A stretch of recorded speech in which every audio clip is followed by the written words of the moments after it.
Hey everybody, welcome back to the official Wildhearts YouTube channel. So I, Chase, the brand manager of the Wildhearts team, wanted to go ahead and put together something for you guys so you can see all the different inner workings that we have currently going on behind the scenes here with the Wildhearts team. We've got lots of different irons in the fire, so we wanted to go ahead and try to put out as much information of what is going on as possible. Here recently, we just had our very first full-scale open to the public tournament with the Roost. This is really big for us, okay? This has been one of the biggest events that we've had so far. I know it still might seem small in the grand scheme of things, but it just shows us that we are constantly having growth as the numbers continue to grow for these tournaments. We're just really loving all the support you guys are showing for us. And at the end of this video, we've got a nice little Q&A from a couple people from the community on some questions they wanted to ask from us. So we'll go ahead and throw that at the end. But for now, let's go ahead and jump into the rest of the team and see what they got going on. Hello everyone, my name is Randy, and let me take a few minutes to go over one of the projects that I've been working on with Wildhearts.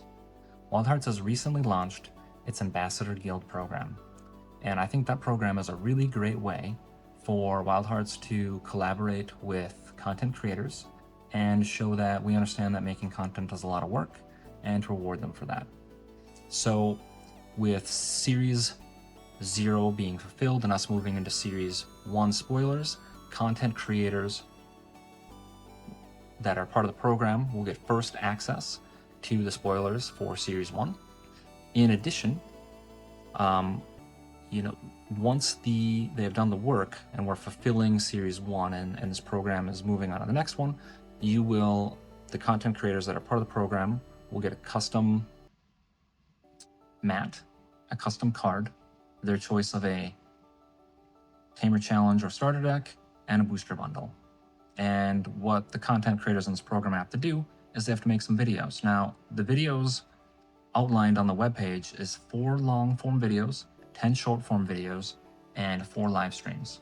Now, we understand that not everyone's viewership base is the same. So if your viewership doesn't like some of those things, that's fine. You can work with me on what kind of videos you want to make more of to kind of even it out, and that's totally okay. If this seems like something that is interested to you, or you know someone that is interested in content creation and they have a viewership base, definitely reach out to me either in the Discord or at wildheartstcg@gmail.com. And I would love to have a chat with you, show you the game, and work with you on that. The second part of the Ambassador Guild is not just for content creators, but it's for people who have any kind of do they like making apps? Do they like making web pages? As you know, we recently got a new web page and we recently got a new deck builder app. If stuff like that is kind of up your alley, definitely reach out to me as well, because the Ambassador Guild is for you too. So if you're wondering who these content creators are that have reached out to us for this program, you can find them in our Discord. Otherwise, we'll probably do another video as we get closer, kind of going over all of our content creators and doing maybe a highlight reel on them. Yeah, so that's what I've been working on, one of the projects. Hope you enjoyed. Hey everybody, it's Gareth with the Wildhearts team here for just a quick production update. So recently we had communicated that there was a production delay. We are still working with our manufacturer to get into that schedule so that we can print our cards and we can get the game out to the quality that you expect.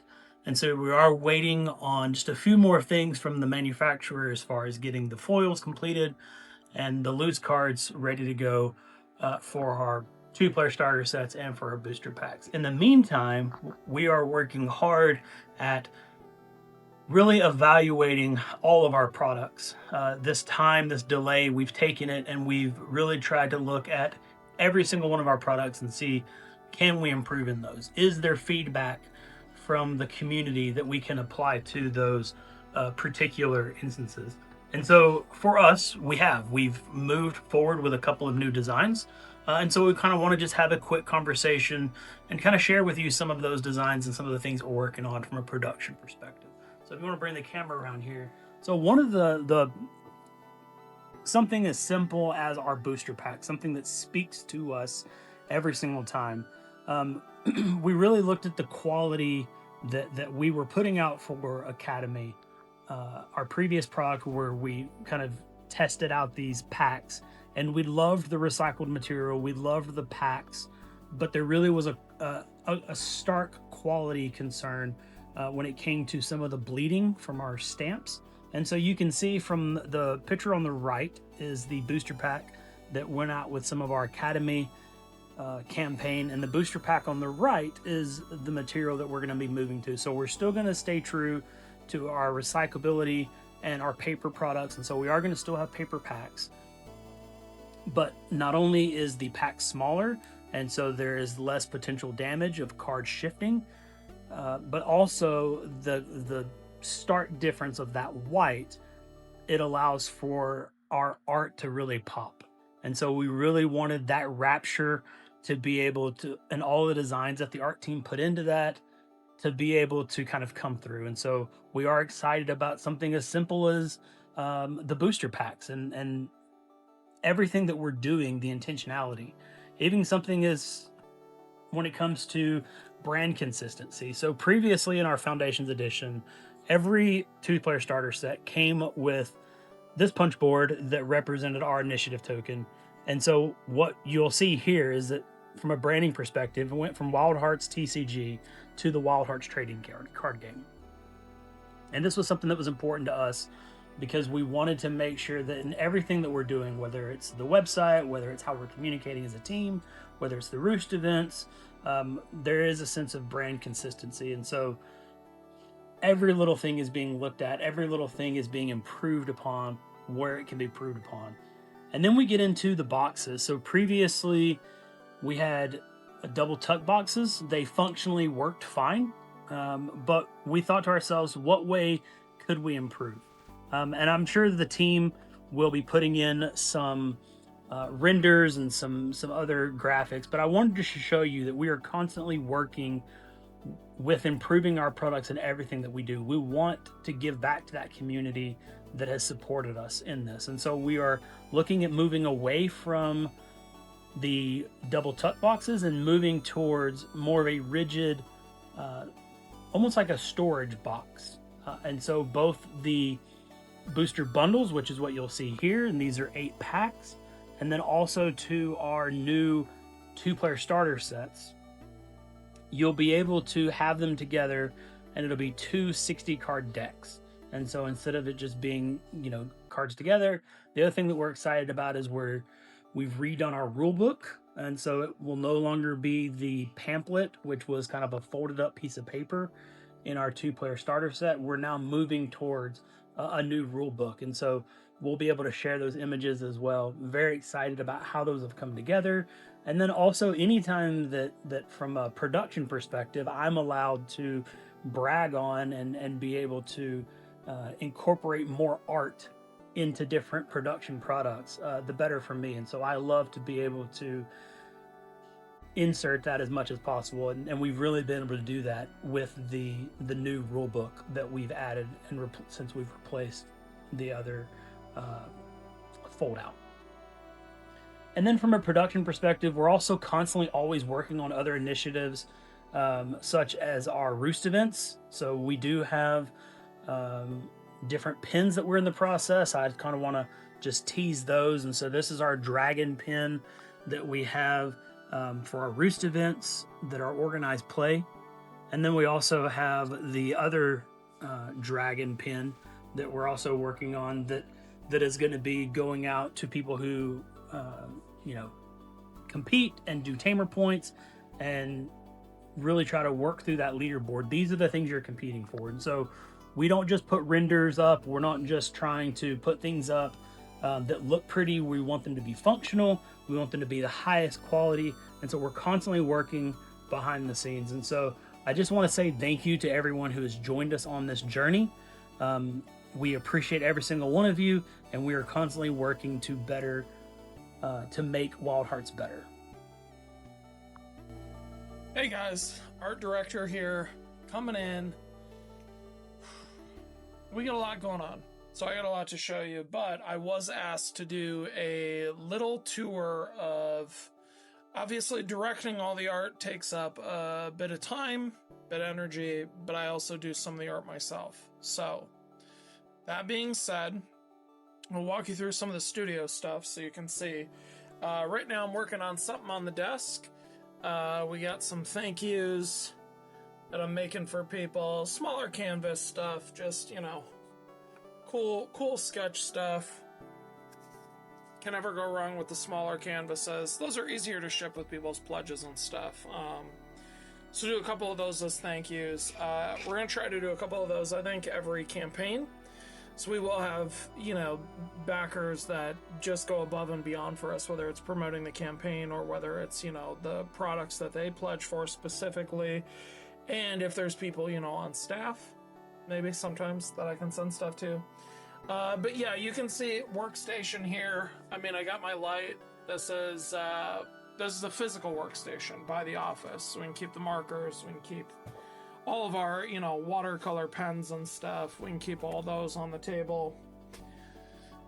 Behind that, little known fact about me, behind that is actually, like behind this workstation, is actually all of my miniatures painting stuff. So if you look up here, it's all of the Vallejo and Army Painter.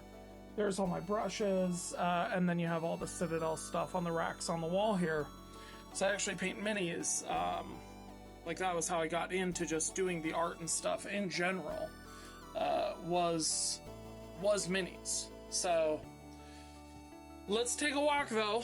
We're gonna show you some cool stuff. Let's take a walk. So down the hallway here, unfinished basement, excuse that. But down the hallway here, this is the canvas room. And so this is the room, finishing this room, it's supposed to be a bathroom. But finishing this room, the shower area is currently used, as you can see. Canvases on this side, different sizes, used by the missus and myself. But canvases different sizes here. Canvases of different sizes here, all the way up, and then we have these are some massive ones. We might do something special with those here, pretty quick, but those are longer. So we do cave paintings, pastels, on these canvases, and then the acrylics on these canvases as well. This famous one that we did for foundations was Moonlight Aura canvases, always canvases, and then.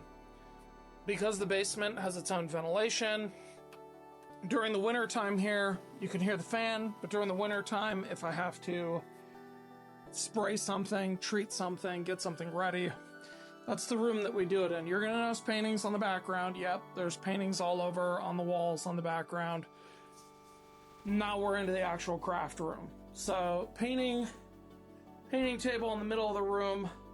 Got a couple of works in progress. I have bee pastel behind me. What the magic bee pastel is for, who knows? But bee pastel is behind me. That's a good one. And then yeah, if you want to see paints organized by colors, massive area paints, that's a water main. We don't mess with the water main. That's the water main is here. Just leave it alone. So, and then paints here in the background too, much larger, obviously. Those are just your base colors. If you want to mix, we mix, but those are your base colors. Here's a lot more of the specialized colors. I think some of these were seen when I did the cave painting, but no, those are my golds. Those are golds. Down here we go. So these are all the browns. This is where we keep all the different shades of browns. So browns, whites, grays, keeping all of these separated. These are obviously all of the acrylics. Keeping all of these separated, and then like I said, if we need to do mixing, we do mixing. But we can get it done at the table. You'll notice in the background there's some of these abstracts as well. Abstracts are really good if you guys go back and look at foundations. There's the Rapture, the Jelly Cane. There's a lot of really good digital art that we did for foundations that the background was one of the abstract canvases. And I know you're thinking, it's super dark back here, the lighting is terrible, but that's because we didn't turn on the lighting.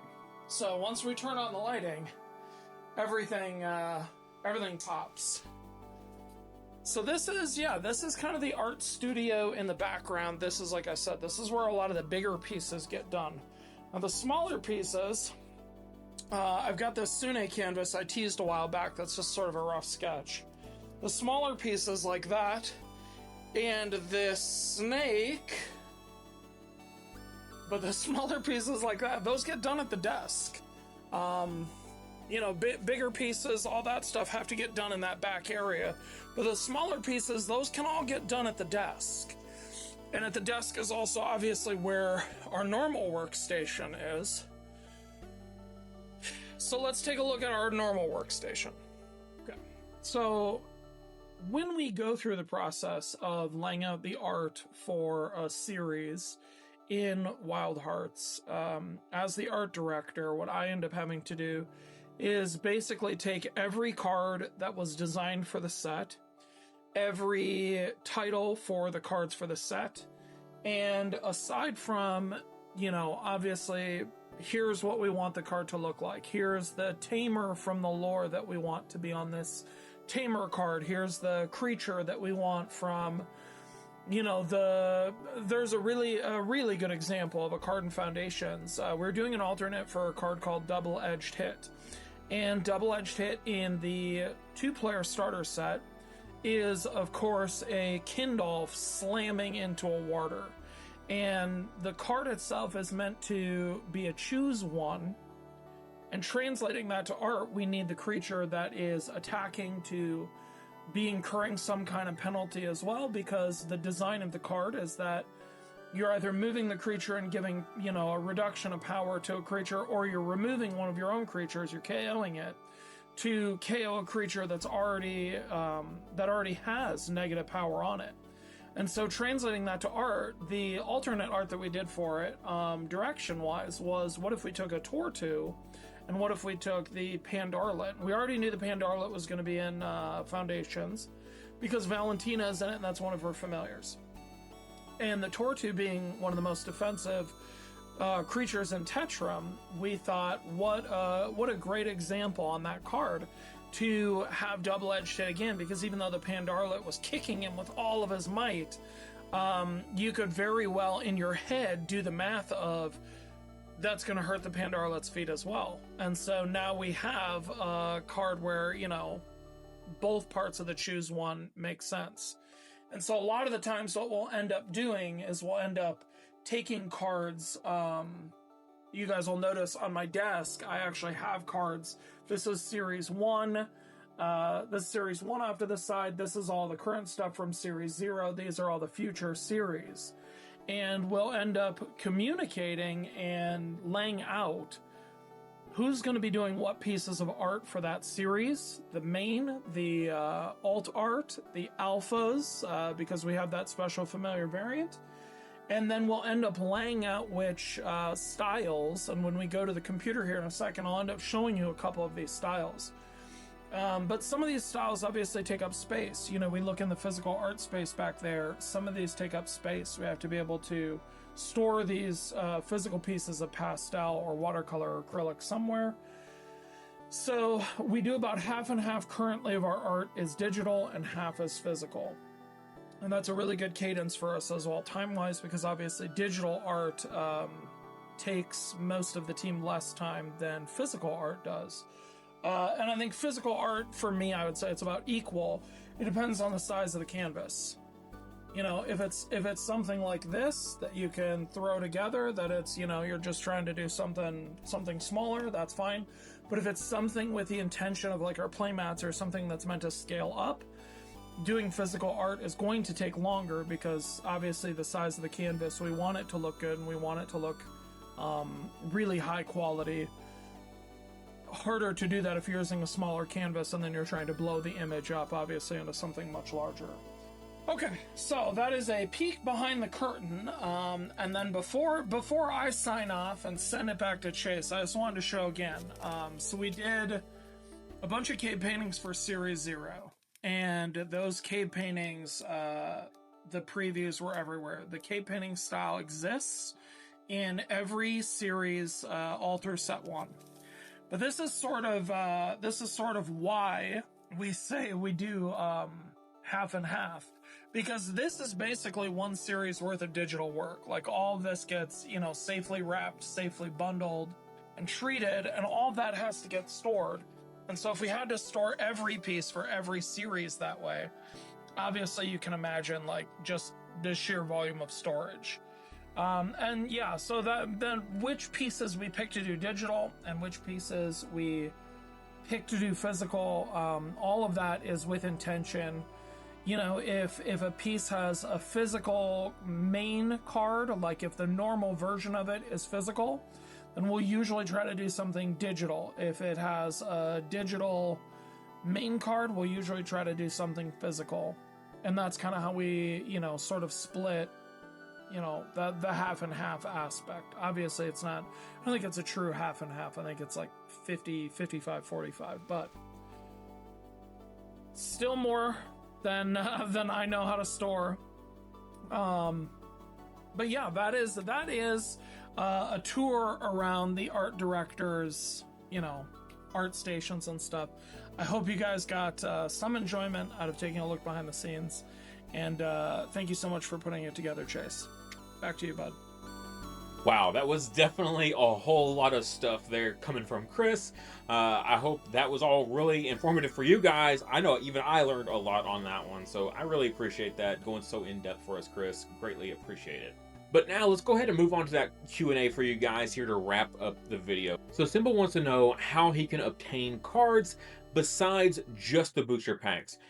This is going to involve singles. So we will not be selling singles directly to the player base, but of course you guys are always welcome to use the trade buy sell tab in the Discord to you know, move cards around as much as y'all like. Now, that's not saying we won't offer singles of some type in the future. We are, you know, known to do special promo alternate arts of cards that we feel, you know, maybe need to be in higher quantity, that we would like out into the wild. Haha, pun. But for real though, yeah, for the most part, we won't be dealing in singles of that nature, and that also includes the value. When it comes to value of trading cards, often that's the people, the collectors, the players, the traders. That's on you guys to determine how much you value your cards. Now, to caveat off of that though, just so you can get an idea of, you know, how many cards of certain types are going to be out there for you guys, for Series 0 alone, based off the amount of booster packs that were bought, there's going to be roughly about 7 copies of each alternate art of each type. Each individual alternate art that we have, only gonna be 7 copies of each out there. It's not a ton, right? Now, of course, when more heart packs come into play after the Roost and things like that, and future tournaments where we can hand out these heart packs, of course those numbers will gradually go up for those illustrator rares. Now for the alphas, it gets a little bit different, because as many as we've printed, there's only going to be 2 copies of each alpha alternate art out there amongst all the players. So off of how many prints we were able to do, based off of how many backers we had for Series 0, that's it. 2 copies of each. So where you guys value that, that's on you. You guys decide what you think those prices should be, and you're more than welcome to sell them at that price that you value them at. And Simba's last question there was, what is the highest rarity for non-familiars? That's going to be legendary. So legendary is the highest rarity amongst cards in general. That also goes for, of course, our non-familiars as well. Now, there are illustrator rares of everything, and those are essentially just alternate artworks of existing cards. You know, commons, uncommons, rares, legendaries, all that fun stuff. But then, of course, the alphas are reserved only for familiars. So alphas are 1 in 64 packs, and that's reserved strictly for familiars only. So you don't have to worry about that. It's just something really special if you can get your hands on, you know? Next up, we got JJ coming in with the lizard, wanting to know where there's more, right? Well, don't worry, we've already given you guys a couple different lizards or dinosaur equivalents in the game already, and there are more out there in the works that might not have been revealed as a card yet for you guys. But if you take a look at the Valentina deck, you'll see a couple different ones there. And if you go back and check your lore book back in the back section there that breaks down all the different creatures that are out there in Tetrum, yeah, you might find some lizards there if you go take a look. And then Jimmy wants to know if we're gonna have lions or some type in the game at some point. And of course, so if Tetrum here, we're starting out in the equivalent of the North America region, and then turning those creatures that exist in that area of the world into our own version of them for our world as it is. Then not really too many lions here. But once we go to the next section for later series, when we jump the pond, so to speak, then of course we'll start to see a different group of wildlife coming into the fold. Then Jimmy's next question was if there will be ways to lose VP in the game. Currently, the only thing that we have is the Spark Will in Special, which has a chance to reduce your opponent's VP, which is a very powerful effect, but we don't like to overuse anything of that type. We don't want you to go and try to build some crazy special deck that just constantly reduces your opponent's VP. We try to limit that in to extreme situations, right? And then also to kind of go off of that, he asked if there will be any ways to subtract your own VP, to pay VP to play a card as opposed to an alternate cost. And we have thought about this heavily, and the answer is it's kind of lame. It's a maybe, right? Because something like that has to be very, very extremely well balanced, because losing VP is a huge thing in this game. It takes a lot of VP, a decent amount, right, to get yourself to win, and losing VP deliberately can be a little bit of a questionable strategy, so you need the payoff to be worth it, right? But what sort of effect could we give that wouldn't be game-breaking at the same time for such a heavy cost? So the potential is there for us in the future, but like I said, it's going to take a lot of testing to make sure we don't over-tune it or under-tune it in either direction, right? And I know we threw a lot of information at you guys today, but I hope you enjoyed it. As always, if you have any questions, feel free to reach out to us in the Discord. We're all the staff members here in the video. You can always just @staff and try to get one of us to answer your questions. We're always happy to. We'll be trying to do these videos at least every other month for you guys, whether it be a video like this or a live stream, whatever the case is. But we want to make sure we're being as transparent as possible and getting all the information out to you guys, whenever we can get it all together.